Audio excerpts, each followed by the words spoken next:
الحمد لله رب العالمين والصلاة والسلام على أشرف الأنبياء والمرسلين نبينا محمد وعلى آله وأصحابه أجمعين وبعد۔ حاضرین گرامی قدر اور ناظرین کرام، آپ اس بات سے بخوبی واقف ہیں کہ ہماری کوشش ہوتی ہے کہ کم سے کم ہفتے میں ایک دن آپ کی مسجد میں حاضر ہوا جائے، اور اس ایک دن ہم اور آپ اللہ رب العالمین کی توحید سے متعلق کچھ باتیں سنیں، اور جس کتاب کا درس آپ کے سامنے پیش کیا جاتا ہے بار بار اس کے نام کے بارے میں بھی بتلایا جاتا ہے، تاکہ جو نئے آدمی ہمارا درس سن رہے ہیں وہ سمجھ سکیں کہ آخر کس کتاب کا درس ہو رہا ہے، کس کتاب کو پڑھایا جا رہا ہے۔ تو جس کتاب کا درس ہم سنتے ہیں وہ بہت ہی معروف کتاب ہے، مشہور کتاب ہے، جس کا نام کتاب التوحید ہے، اور یہ کتاب مشہور مجدد اسلام اور عالم اسلام کے نامور عالم دین امام محمد بن عبد الوہاب رحمۃ اللہ علیہ کی کتاب ہے۔ اس سے قبل ہم لوگوں نے کئی اسباق اور کئی دروس اس کتاب کے سن چکے ہیں۔ آج کے درس میں جو بات بتلائی جائے گی وہ بات وہی ہوگی جو پچھلے درس میں ہم لوگوں نے سنا تھا۔ پچھلے درس کی جو بات رہ گئی ہے اور وقت زیادہ ہونے کی وجہ سے جو باتیں چھوٹ گئی تھیں ہم نے چھوڑ دیا تھا، آج کے درس میں سب سے پہلے اسی بات کو مکمل کیا جائے گا۔ محترم حاضرین، گزشتہ درس میں ہم نے یہ بتلایا تھا کہ شیخ رحمۃ اللہ علیہ نے بیان کیا کہ غیر اللہ کے نام سے یا غیر اللہ کے لیے جانور کو ذبح کرنا، غیر اللہ کے نام سے نظر و نیاز کرنا، اپنے جانور کو ذبح کرنا، یہ گناہ ہے۔ عام گناہ نہیں ہے، بہت بڑا گناہ ہے جس کو ہم اور آپ شرک کے نام سے جانتے ہیں۔ اگر کوئی آدمی غیر اللہ کے نام پر اپنا جانور ذبح کرتا ہے، اللہ کے علاوہ کسی اور کی خوشنودی حاصل کرنے کے لیے، اللہ کے علاوہ کسی اور کو راضی کرنے کے لیے، اور اس کا تقرب حاصل کرنے کے لیے، اس کی نزدیکی حاصل کرنے کے لیے اگر کوئی اپنے جانور کو ذبح کرتا ہے تو یہ بات ذہن میں بٹھا لیں کہ یہ شرک ہے۔ اور یہ بتلانے کی ضرورت نہیں رہ گئی کہ گناہوں میں سب سے بڑا گناہ یہ شرک ہے۔ گناہوں میں سب سے بڑا گناہ شرک ہے۔ اللہ تعالیٰ نے قرآن میں اور اللہ کے رسول صلی اللہ علیہ وسلم نے حدیث میں ہمیں اور آپ کو اس بات کا حکم دیا ہے کہ اگر ہم نماز پڑھیں تو اللہ کے لیے پڑھیں۔ نماز پڑھیں تو کس کے لیے پڑھیں؟ اللہ کے لیے پڑھیں۔ جس طرح نماز اللہ کے لیے پڑھی جائے گی اسی طرح جانور کو بھی ذبح کس کے لیے کیا جائے گا؟ اللہ کے لیے۔ اللہ کے لیے جانور کو ذبح کیا جائے گا، اللہ کے نام سے بھی ذبح کیا جائے گا، اور اللہ کے لیے بھی ذبح کیا جائے گا، اللہ کو خوش کرنے کے لیے، اللہ کو راضی کرنے کے لیے ذبح کیا جائے گا۔ وہ لوگ جو غیر اللہ کے لیے اپنے جانوروں کو ذبح کرتے ہیں یا یہ کہ نظر و نیاز مانتے ہیں، مزار کے لیے، درگاہ کے لیے، پیر کے لیے، فقیر کے لیے، خانقاہ کے لیے، یہ سب کیا ہے؟ شرک ہے، یہ سب گناہ ہے۔ اس سے بچنا ہر مسلمان کی ذمہ داری ہے۔ میرے بھائیوں، اس حوالے سے بہت ساری باتیں گزر چکی ہیں جو حدیث رہ گئی تھی اس باب کی اور اس مسئلے کی، وہ یہ ہے کہ شیخ محمد بن عبد الوہاب رحمۃ اللہ علیہ نے اس باب میں ایک حدیث بیان کی ہے طارق بن شہاب رضی اللہ تعالیٰ عنہ۔ طارق بن شہاب رضی اللہ تعالیٰ عنہ صحابی، اللہ کے رسول صلی اللہ علیہ وسلم کے ساتھی ہیں، صحابی ہیں۔ ان کے بارے میں اختلاف ہے، بعض لوگ کہتے ہیں صحابی ہیں، بعض لوگ کہتے ہیں صحابی نہیں ہیں، لیکن صحیح بات یہ ہے، جیسا کہ بیشتر محدثین نے ذکر کیا ہے، لکھا ہے، خاص طور سے ایک بہت بڑے عالم دین ہیں امام ذہبی رحمۃ اللہ علیہ۔ علماء کرام جانتے ہیں، پڑھے لکھے لوگ جانتے ہیں کہ کتنے بڑے عالم دین گزرے ہیں۔ امام ذہبی رحمۃ اللہ علیہ، ان کی تاریخ کی سیرت کی بہت مشہور کتاب ہے سیر و اعلام النبلاء، یہ بہت بڑی کتاب ہے۔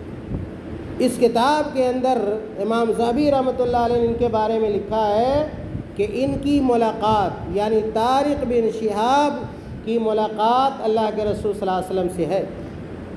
انہوں نے اللہ کے نبی صلی اللہ علیہ وسلم کو دیکھا ہے، اللہ کے نبی صلی اللہ علیہ وسلم سے ان کی ملاقات ہے، لیکن کیا ہے، اللہ کے نبی صلی اللہ علیہ وسلم سے انہوں نے کوئی حدیث نہیں سنی۔ دیکھا ضرور ہے، آپ صلی اللہ علیہ وسلم سے ملاقات ضرور ہے، لیکن اللہ کے نبی صلی اللہ علیہ وسلم کی زبان سے کوئی حدیث انہوں نے ڈائریکٹ نہیں سنی ہے۔ انہوں نے جو بھی حدیثیں سنی ہیں وہ دیگر صحابہ کرام سے سنی ہیں، اس اعتبار سے ان کی حدیث مراسیل الصحابہ میں شمار ہوتی۔ بہت سارے ایسے صحابہ جنہوں نے بہت ساری حدیثیں اللہ کے نبی صلی اللہ علیہ وسلم سے ڈائریکٹ نہیں سنی ہیں، بلکہ انہوں نے دیگر صحابہ کرام سے سنی ہے، اور اہل علم اس بات سے واقف ہے کہ صحابہ جتنے ہیں سب کے سب سچے ہیں، صحابہ جتنے ہیں سب کے سب عادل ہیں، سب کے سب عدول ہیں، اس لیے ان کی تمام تر حدیثیں کیا ہے، حجت ہے۔ صحابہ کرام کی مرسل حدیثیں بھی کیا ہے، یہ حجت ہے۔ خیر، یہ علمی باتیں ہیں جن کو اہل علم جانتے ہیں۔ خیر، وہی کیا ہے، صحابی یہاں پہ طارق بن شہاب رضی اللہ تعالیٰ عنہ کہتے ہیں ان رسول اللہ صلی اللہ علیہ وسلم قال، کہ اللہ کے نبی صلی اللہ علیہ وسلم نے کہا کہ دخل الجنت رجل فی ذباب۔ غور سے سنیے گا، اللہ کے نبی صلی اللہ علیہ وسلم کہتے ہیں کہ ایک آدمی ایک مکھی کی وجہ سے جنت میں چلا گیا۔ اندازہ لگائیے کہ جنت کتنی قریب ہے۔ پتہ نہیں آپ کے اور ہمارے کس عمل سے اللہ تعالیٰ خوش ہو جائے اور اللہ تعالیٰ ہمیں جنت میں پہنچا دے۔ ہم لوگ کیا چاہتے ہیں؟ نماز کیوں پڑھتے ہیں؟ روزہ کیوں رکھتے ہیں؟ دیگر اعمال صالحہ نیک کام کیوں کرتے ہیں؟ جنت میں جانے کے لیے۔ تو اللہ ہمیں پتہ نہیں کہ کون سا عمل اللہ تعالیٰ کو اچھا لگ جائے، بھا جائے، اس لیے آدمی کو کسی بھی عمل کو چھوٹا نہیں جاننا چاہیے۔ اگر آپ اس وقت درس میں بیٹھے ہوئے ہیں، قرآن اور حدیث کی بات سن رہے ہیں، تو یہ معمولی بات نہیں ہے، بہت بڑی بات ہے۔ ہو سکتا ہے کہ اس بیٹھنے کو اللہ تعالیٰ قبول کر لے، اور اس کی وجہ سے اللہ تعالیٰ ہمارے گناہوں کو معاف فرما دے، اور اللہ تعالیٰ مرنے کے بعد ہمیں جنت میں داخل کر دے۔ اسی لیے بعض حدیثوں میں آتا ہے کہ جنت اور جہنم آدمی کے جوتے کے تسمے سے بھی قریب ہے۔ خیر، آگے سنیے، اللہ کے نبی صلی اللہ علیہ وسلم نے کہا دخل الجنت رجل فی ذباب، کہ ایک آدمی ایک مکھی کی وجہ سے جنت میں چلا گیا۔ ودخل النار رجل فی ذباب، اور ایک دوسرا آدمی ایک مکھی کی وجہ سے جہنم میں چلا گیا۔ ایک مکھی نے ایک آدمی کو جنت میں پہنچا دیا، اور ایک مکھی کی وجہ سے ایک آدمی جہنم میں پہنچ گیا۔ جب یہ باتیں صحابہ کرام نے سنی تو صحابہ کرام نے کہا قالوا وکیف ذلک یا رسول اللہ، صحابہ کرام نے پوچھا اللہ کے رسول یہ کیسے ہو گیا؟ گویا انہوں نے معمولی سمجھا اس چیز کو، سوال کیا پوچھا صحابہ کرام نے کہ اللہ کے نبی کیسے ہو گیا کہ ایک آدمی ایک مکھی کی وجہ سے جنت میں چلا گیا، اور وہیں ایک دوسرا آدمی ایک مکھی کی وجہ سے جہنم میں چلا گیا؟ تو اللہ کے نبی صلی اللہ علیہ وسلم نے اپنے صحابہ کو سمجھایا، بتایا، کیا بتایا سنی۔ اللہ کے نبی صلی اللہ علیہ وسلم نے کہا قال، پورا واقعہ اللہ کے نبی صلی اللہ علیہ وسلم نے بتلایا، کہا مر رجلان علی قوم لهم صنم لا یجوزہ احد حتی یقرب لہ شیئا۔ اللہ کے نبی صلی اللہ علیہ وسلم نے کہا کہ دو آدمی کا گزر ایسے لوگوں کے پاس سے ہوا، دو آدمی ایسی قوم کے پاس سے، ایسی جماعت کے پاس سے، ایسے لوگوں کے پاس سے گزرے جن لوگوں کا ایک بت تھا۔ جن لوگوں سے یہ دو آدمی گزرے ان لوگوں کا ایک بت تھا، صنم تھا۔ لا یجوزہ احد حتی یقرب لہ شیئا، وہ لوگ جن کا یہ بت تھا وہ لوگ کسی کو گزرنے نہیں دیتے تھے یہاں تک کہ گزرنے والا اس بت کے لیے چڑھاوا نہ چڑھا۔ ان لوگوں نے یہ طے کر رکھا تھا کہ جو آدمی بھی یہاں سے گزرے گا پہلے ہمارے بت کے اوپر چڑھاوا چڑھاوے گا پھر آگے بڑھے گا۔ جب یہ دونوں آدمی گزرے اس راستے سے تو ان لوگوں نے کیا کہا؟ فَقَالُوا لِأَحَدِهِمَا، جب یہ دونوں آدمی اس راستے سے گزرے جس راستے میں بت تھا، ہاں جن لوگوں کا بت تھا، ان لوگوں نے کہا ان دونوں آدمی میں سے ایک کے لیے کیا کہا؟ قرب، کہ سنو اگر تم ادھر سے جانا چاہتے ہو تو سب سے پہلے جو ہماری جو مورت ہے اور جو بت ہے اس کے اوپر چڑھاوا چڑھاؤ، تب تم آگے بڑھو گے، تب تم گزر سکو گے۔ قال، تو جس آدمی سے ان لوگوں نے کہا، اس آدمی نے کہا، گزر رہا تھا وہ آدمی، کہا کہ لیس عندی شیء اقرب، کہ سنو میرے پاس کچھ نہیں، میرے پاس چڑھاوا چڑھانے کے لیے کچھ نہیں ہے کہ ہم کیا ہے چڑھاوا چڑھائیں تمہارے اس بت کے لیے۔ تو ان لوگوں نے، جن لوگوں کا بت تھا، ان لوگوں نے کہا قالوا لہ قرب ولو ذبابا، کہا کہ تمہارے پاس اگر کچھ چڑھاوا چڑھانے کے لیے نہیں ہے تو ایک مکھی پکڑ لو، مکھی کو چڑھاؤ۔ دراصل وہ کیا چاہتے تھے؟ اصل معاملہ دل کا ہوتا ہے، یاد رکھیے گا، اصل معاملہ ظاہر کا نہیں ہوتا ہے، دل کا ہوتا ہے۔ جس طرح آدمی کا مواخذہ اعمال ظاہرہ پر ہوتا ہے، ہم جو کرتے ہیں اس کے اوپر ہوتا ہے، اسی طرح کچھ ایسے بھی معاملات ہیں جن کا تعلق دل سے ہے اور دل کے معاملے پر بھی گرفت ہوتی ہے۔ اس لیے وہ لوگ کیا چاہ رہے تھے؟ کافر تھے، مشرک تھے، مسلمان سے کیا چاہ رہے تھے؟ کم سے کم کیا یہ دل سے کیا ہے ہمارے بت کو مان لو، اگرچہ کیا ہے مکھی ہی چڑھائے گا، دیکھنے میں تو یہ مکھی ہوگی، گویا کیا ہے یہ اس کا وہ لوگ کیا دیکھنا چاہ رہے تھے؟ اس کا دل دیکھنا چاہ رہے تھے، کسی طرح اس کے دل کو بت کی طرف پھیر دیں، غیر اللہ کی طرف مائل کر دیں، یہ دراصل وہ مشرک لوگ چاہ رہے تھے۔ اب اس آدمی نے کیا کیا دیکھیے، کہا ان لوگوں نے کہ قرب ولو ذبابا، کہ ایک مکھی سے ہی تم چڑھاوا چڑھاؤ۔ فقرب ذبابا فخلوا سبیلہ، اس آدمی نے جان بچانے کے لیے، اس آدمی نے جان بچانے کے لیے کر رہا ہے۔ دیکھیے گا، غور کیجئے گا، آج جو لوگ کیا مزار پہ، درگاہ پہ جو چڑھاوا چڑھا رہے ہیں غیر اللہ کے لیے، اور مرغا مرغی اور بکرا بکری چڑھا رہے ہیں، وہ جان بچانے کے لیے نہیں، جان بچانے کے لیے نہیں، وہ خوشی سے کرتے ہیں ایسا، وہ خوشی سے کرتے ہیں۔ ان لوگوں کا گناہ کیا ہوگا؟ کتنے بڑے گناہ گار قرار پائیں گے جو خوشی سے ایسا کرتے ہیں درگاہوں اور مزاروں پر۔ یہ آدمی جان بچانے کے لیے، کہتے ہیں حدیث میں آیا فقرب ذبابا فخلوا سبیلہ، پہلے آدمی نے جان بچانے کے لیے کیا کیا؟ ایک مکھی پکڑا اور اس بت کے اوپر کیا ہے چڑھا دیا۔ تو اللہ کے نبی کیا کہتے ہیں سنیے، فدخل النار، وہ آدمی کیا ہے جہنم میں جاتا ہے، وہ آدمی جہنم میں چلا گیا۔ گویا کیا ہے اس کا دل کیا ہے چڑھاوا چڑھانے کی طرف آمادہ تھا، دل سے اس نے کام کیا، ظاہراً کیا مکھی بھی چڑھایا، گویا دل سے بھی تیار ہوا، اور ظاہراً بھی اس نے مکھی پکڑ کے، اگرچہ ایک معمولی چیز کیوں نہ ہو۔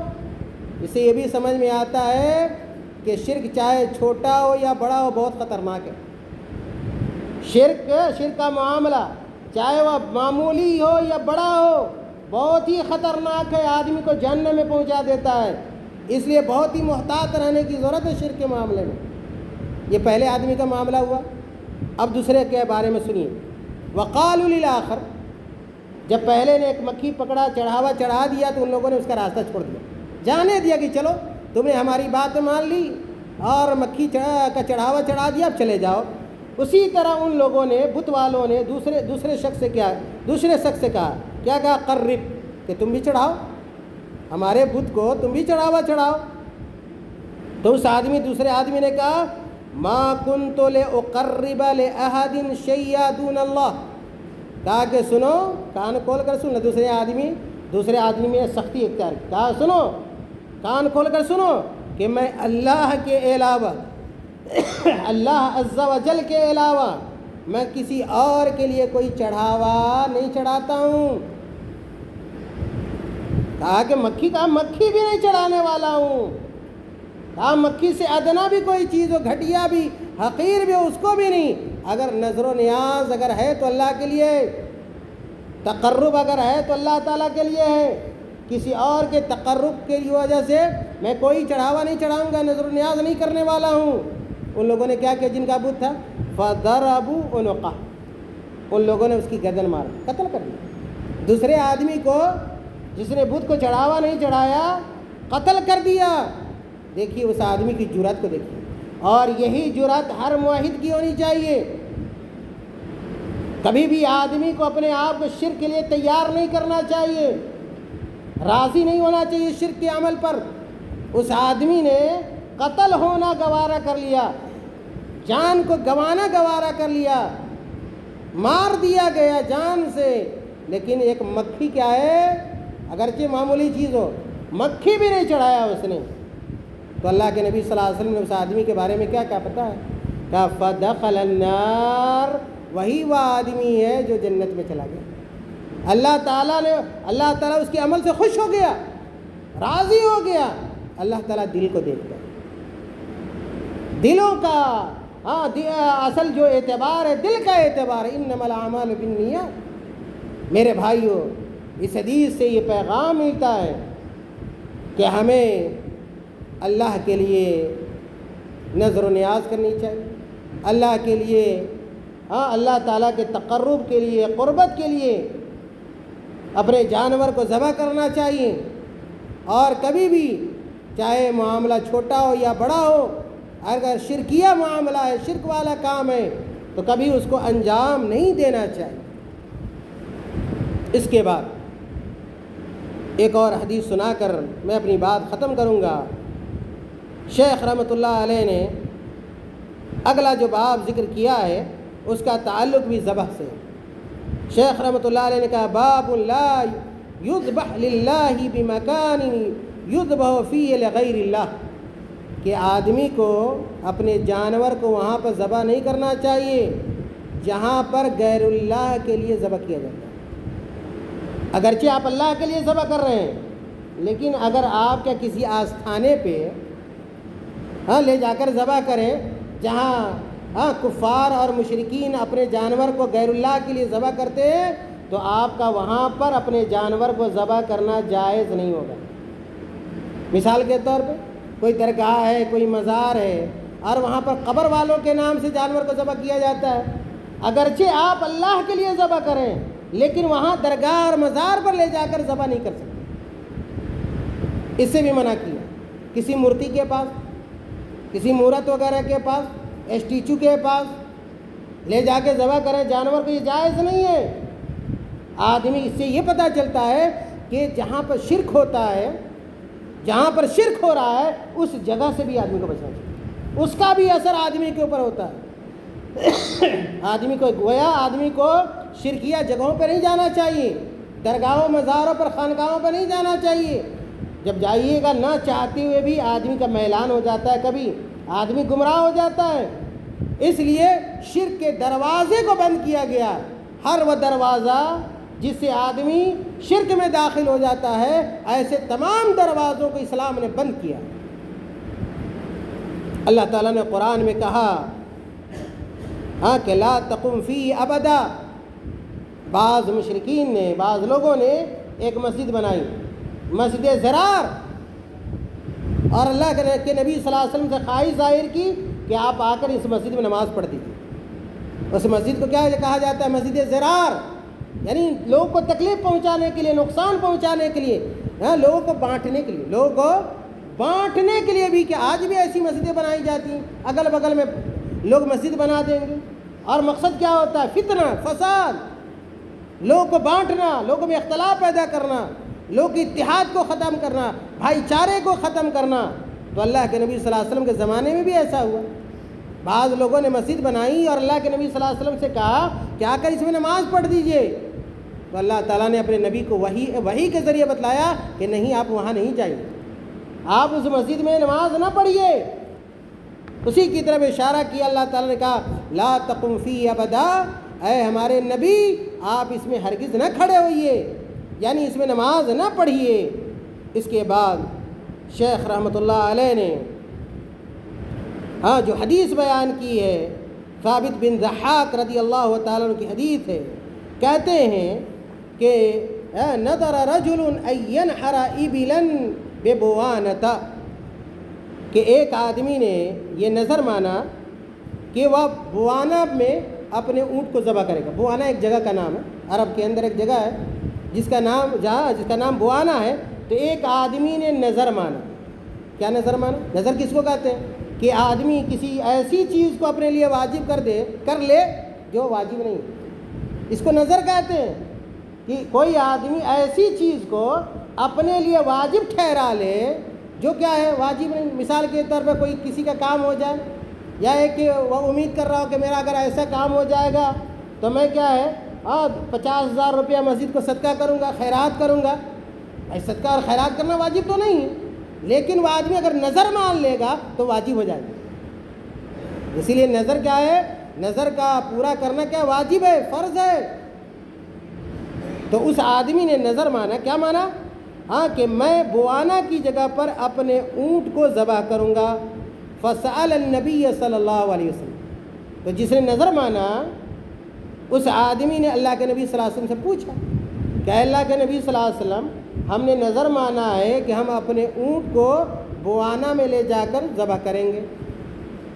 تو اللہ کے نبی صلی اللہ علیہ وسلم نے پوچھا سوال کہ اس آدمی سے، کہا کہ هل كان في وثن من اوثان الجاہلیت یعبد، کہ کیا یہ بوانا جو جگہ ہے، کیا یہاں پر کوئی بت تھا زمانے جاہلیت کے بتوں میں سے جس کی عبادت کی جاتی تھی؟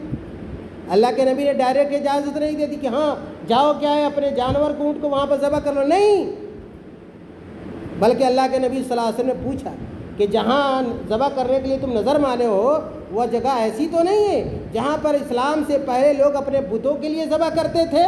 تو اس آدمی نے کہا قالوا لا، اس آدمی نے کہا، ان لوگوں نے کہا کہ نہیں اللہ کے نبی ایسی کوئی بات نہیں، بوانا ان جگہوں میں سے نہیں ہے جہاں پر مشرکین اور کفار بتوں کے لیے ذبح کیا کرتے تھے۔ پھر اللہ کے نبی صلی اللہ علیہ وسلم نے کہا فَهَلْ كَانَ فِي عِيدٌ مِّنْ آيَاتِهِمْ، ایسا تو نہیں ہے کہ جہاں تم اپنی نظر پورا کرنا چاہ رہے ہو وہاں پر کافروں اور مشرکوں کا کوئی میلہ ٹھیلا لگتا ہو، کوئی تہوار وہاں پہ مشرکین مناتے ہو؟ قالوا لا، اس کا بھی جواب ان لوگوں نے دیا کہ نہیں، ایسی بھی کوئی بات کیا ہے نہیں ہے۔ جب اللہ کے نبی صلی اللہ علیہ وسلم ہر طرح سے مطمئن ہو گئے کہ بوانا وہ جگہ ہے جہاں پر شرکیہ عمل نہیں ہوتا ہے، غیر اللہ کے لیے جانور کو ذبح نہیں کیا جاتا ہے، بتوں کی عبادت نہیں ہوتی ہے، کافروں کا کوئی میلہ ٹھیلا کوئی تہوار نہیں ہوتا ہے، تو اللہ کے نبی نے پھر کہا کہ اوفے بنذرک، جاؤ اب کیا ہے وہاں پر اپنی نظر پوری کرو، جاؤ وہاں پر نظر پوری کرو۔ اس کے بعد اللہ کے نبی صلی اللہ علیہ وسلم نے کہا فَإِنَّهُ لَا وَفَاءَ لِنَذْرٍ فِي مَعْصِيَةِ اللَّهِ، اللہ کے نبی صلی اللہ علیہ وسلم نے ایک بڑی اہم بات بتلائی، بہت اہم بات بتلائی، کہا کہ سنو کہ جہاں اللہ کی معصیت ہوتی ہو، جہاں اللہ تعالیٰ کی معصیت، اللہ تعالیٰ کا کے ساتھ گناہ ہوتا ہو، اللہ تعالیٰ کی نافرمانی ہوتی ہو، وہاں پر کسی طرح کی نظر نہیں۔ آج خواتین، بہت سارے مرد حضرات بھی فوراً کیا ہے نظر مان لیتے ہیں، ہمارا فلاں کام ہو گیا، ہم کیا ہے عرس پر جائیں گے۔ کہاں جائیں گے؟ عرس پہ جائیں گے، بابا فلاں بابا کے پاس جائیں گے، نظام الدین درگاہ جائیں گے، اجمیر شریف جائیں گے۔ اس طرح کی لوگ نظر مانتے ہیں، اس طرح کے لوگ نظر مانتے ہیں۔ سن لیجئے گناہ ہے ہر وہ نظر جس سے اللہ تعالیٰ کی نافرمانی لازم آتی ہو، وہ نظر کیا ہے، وہ نظر نہیں ہوگی، اور اس نظر کو پورا نہیں کیا جائے گا، بلکہ گناہ ہے۔ اللہ کے نبی نے منع فرمایا، کہا کہ فَإِنَّهُ لَا وَفَاءَ لِنَذْرٍ، کسی ایسی نظر کو پورا نہیں کیا جائے گا جس کا تعلق اللہ تعالیٰ کی معصیت سے ہو، یعنی اللہ تعالیٰ کی نافرمانی سے ہو۔ آگے کہا وَلَا فِي مَا لَا يَمْلِكُ ابْنُ آدم، اسی طرح اس نظر کو بھی پورا نہیں کیا جائے گا جس نظر کی آدمی استطاعت ہی نہیں رکھتا۔ کوئی آدمی کیا ہے، نظر مان لے کہ اگر ہمارا یہ فلاں کام ہو گیا تو ہم کیا ہے، ہم مسجد کی تعمیر کروا دیں گے، حالانکہ اس کے پاس صلاحیت نہیں ہے، اس کے پاس اتنا پیسہ نہیں ہے کہ وہ مسجد بنوا دے، تعمیر کروا دے، حج کرنے چلا جائے، فلاں کے قرض کو ادا کر دے۔ بھائی نظر اسی معاملے میں ہے جس کی آدمی کو طاقت ہو، قوت ہو، اور اسی چیز کی نظر بھی ماننی چاہیے۔ ایسی کسی بھی نظر کو کوئی نظر نہیں ہے، لا یملک ابن آدم، جس کی طاقت آدم کے بیٹے یعنی کہ انسان کیا ہے، نہیں رکھتا ہے۔ میرے بھائیوں، اس حدیث سے بھی اور اس باب سے بھی ہمیں یہ پتہ چلتا ہے کہ ہمیں اللہ رب العالمین کی عبادت کے معاملے میں محتاط ہونا چاہیے، اور ہمیں ہر قسم کی عبادت، چھوٹی بڑی جو بھی عبادت ہو، نماز ہو، روزہ ہو، حج ہو، زکوٰۃ ہو، قربانی ہو، جانور کا کہ ذبح کا معاملہ ہو، سب اللہ کے لیے کرنا چاہیے، کسی غیر اللہ کے لیے نہیں کرنا چاہیے۔ کوئی بھی عمل کرے، نیک عمل کرے، عبادت کا تعلق ہو تو وہ خالص اللہ کے لیے ہونا چاہیے، اور اپنے جانوروں کو درگاہوں پر، مزاروں پر، خانقاہوں پر بتوں کے نام سے، غیر اللہ کے نام سے، مردوں کے نام سے ذبح کرنے سے بچنا چاہیے، اور یہ جان لینا چاہیے کہ قبر والوں کے لیے جانور کو ذبح کرنا، مردوں کے لیے ذبح کرنا، پیروں مریدوں کے لیے ذبح کرنا، باباؤں کے لیے ذبح کرنا، خانقاہ والوں کے لیے ذبح کرنا، یہ سب کیا ہے، کھلم کھلا شرک ہے، اور شرک بہت بڑا گناہ ہے۔ اور اگر کوئی آدمی بلا توبہ کے مر گیا تو اللہ رب العالمین ایسے آدمی کو معاف نہیں کرتا ہے۔ اللہ تعالیٰ سے دعا کریں کہ اللہ تعالیٰ ہم تمام لوگوں کو توحید پر زندہ رکھے، اور ہماری زندہ رہے تو توحید پر، اور موت بھی آئے ہماری تو توحید پر آئے۔ آمین۔ وآخر دعوانا ان الحمد للہ رب العالمین۔